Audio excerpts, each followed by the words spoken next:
Hello everyone, welcome back to Guide to Everything. In today's video, I'll show you on how you can connect AvaTrade to MetaTrader 5. So the first thing that you want to do is to simply navigate through the dashboard of your AvaTrade account, and from here you then want to open up your trading account inside your own dashboard. So just navigate through the trading platforms, click on open a trading account, and from there you will be able to get your credentials for your trading account. Right after, let's then navigate through our MetaTrader application right here.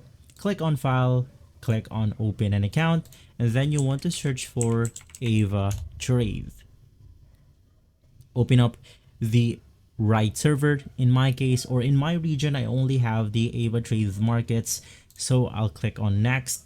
And from here, you then want to enter your login credentials, passwords, and the right server. So in here, we have the demo 1 and real 1.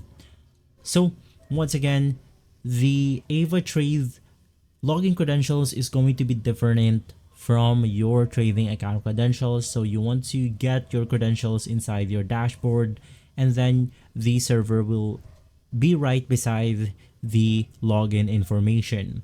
If this video has been helpful, leave a like, subscribe, and follow Guide to Everything for more videos like this. Thanks for watching.